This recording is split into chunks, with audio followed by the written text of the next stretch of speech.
pagi Bapak Ibu Jemaat yang terkasih, kembali lagi kita di dalam acara Sahabat Menyapa. Bersama saya Novia Abigail, hari ini kita akan bersama-sama memahami pembacaan Alkitab kita dari Lukas pasalnya yang ke-18, ayat yang ke-9 sampai ayat yang ke-14. Namun sebelum itu Bapak Ibu, mari kita berdoa. Selamat pagi Bapak, kami mengucap syukur atas hari baru yang boleh Engkau berikan di dalam kehidupan kami. Kami boleh menikmati udara yang sejuk dan juga kami boleh bertemu dengan anggota keluarga kami. Saat ini ya Tuhan, di tengah sukacita atas hari baru yang telah Engkau berikan, kami saat ini bersama-sama ingin merenungkan firman-Mu. Kiranya firman-Mu itu yang boleh menjadi terang bagi setiap langkah kaki kami. Dan itu juga boleh menjadi pedoman kami dalam kami menjalani satu hari ini. Terima kasih ya Tuhan, di dalam nama Tuhan Yesus Kristus kami telah berdoa dan mengucap syukur. Amin. Bapak Ibu Jemaat yang terkasih, tema kita hari ini adalah perumpamaan tentang orang Farisi dengan pemungut cukai. Saya akan membacakan ayatnya kepada kita semua dalam pembacaan Alkitab kita dari Lukas pasal 18 ayat yang ke-9 sampai 14, dan saat ini saya akan membacakan ayatnya yang ke-13. Tetapi pemungut cukai itu berdiri jauh-jauh, bahkan ia tidak berani mengadah ke langit, melainkan ia memukul diri dan berkata, "Ya Allah, kasihanilah aku, orang berdosa ini." Bapak Ibu Jemaat yang terkasih, ada lagu yang berjudul Gundul-Gundul Pacul. Dalam syairnya ada kata gembelengan, yang artinya besar kepala atau sombong. Gembelengan ini bisa saja dialami oleh siapapun, karena merasa berhasil dalam pendidikan, pekerjaan, dan bahkan juga di dalam pelayanan.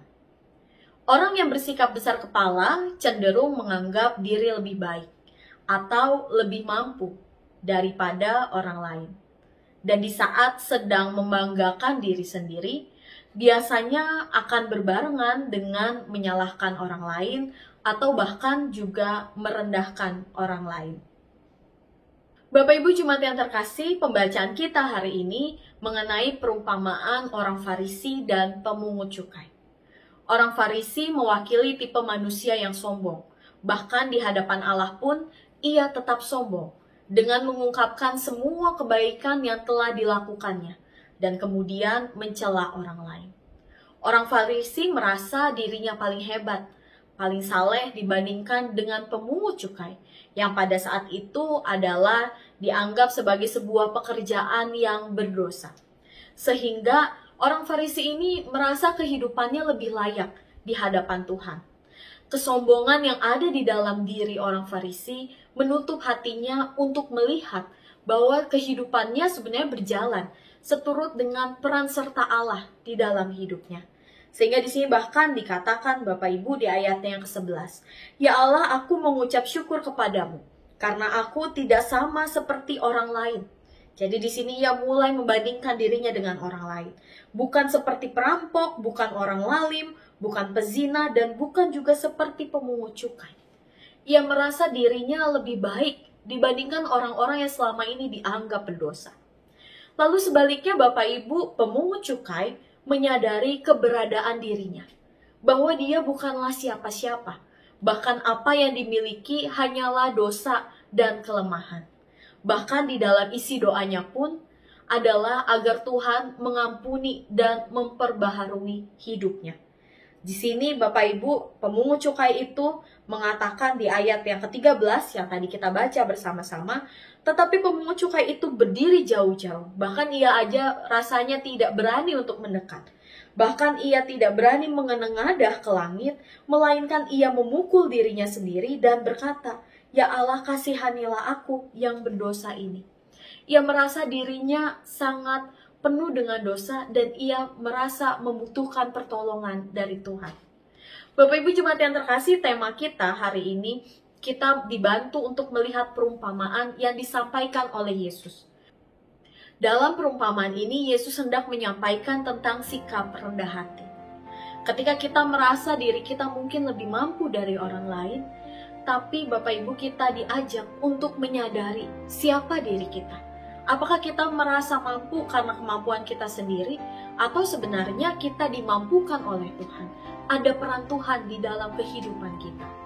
Sehingga di dalam hidup kita, bersama-sama kita diingatkan untuk memiliki kesadaran di dalam diri kita, bahwa kita adalah manusia yang berdosa, yang memiliki kelemahan dan juga kekurangan. Kalau kita memiliki sikap yang sadar akan kelemahan dan kekurangan kita, disitulah Bapak Ibu kita bisa melihat bahwa kehidupan kita bukan berjalan bagi diri kita sendiri, tetapi kehidupan kita telah dimampukan oleh Tuhan.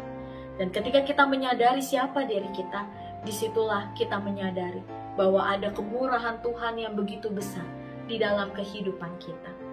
Sehingga dalam kehidupan kita, kiranya kita bisa menjadi orang yang dapat tetap terus menghargai orang lain juga. Bukan hanya menganggap diri sendiri penting dan merendahkan orang lain, tetapi melihat kita semua sebagai orang yang bersama-sama membutuhkan pertolongan Tuhan di dalam kehidupan kita. Kiranya Tuhan yang menguatkan kehidupan kita senantiasa. Amin. Mari kita berdoa. Ya Allah Bapa kami yang bertata di dalam kerajaan surga, kami mengucap syukur Tuhan bahwa setiap kehidupan yang boleh kami jalani, itu adalah kehidupan yang dimampukan oleh Tuhan. Kami menyadari ya Tuhan sebagai manusia, seringkali kami jatuh ke dalam sikap ingin membanggakan diri sendiri. Ataupun kami merasa diri kami paling mampu dibandingkan dengan yang lainnya. Namun ya Tuhan, pada hari ini kami belajar bahwa kehidupan kami bukanlah kehidupan yang layak untuk membanggakan diri kami sendiri, tetapi kehidupan kami adalah kehidupan yang penuh dengan pertolongan Tuhan. Ampuni ya Tuhan bila seringkali di dalam hidup kami merendahkan orang lain, atau bahkan kami melihat orang lain tidak penting di dalam hidup kami.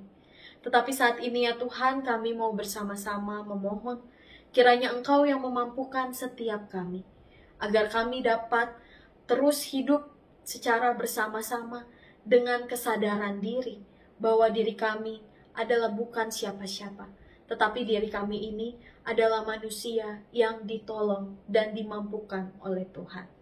Berkati ya Tuhan setiap aktivitas kami dalam hari ini.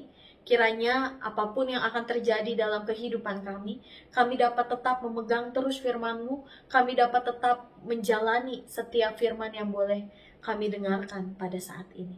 Terima kasih ya Tuhan, kami menyerahkan seluruh kehidupan kami hanya ke dalam tangan-Mu saja. Di dalam nama Tuhan kami Yesus Kristus, kami telah berdoa dan mengucap syukur. Amin. Selamat pagi Bapak Ibu, selamat melanjutkan kegiatan kita. Tuhan memberkati.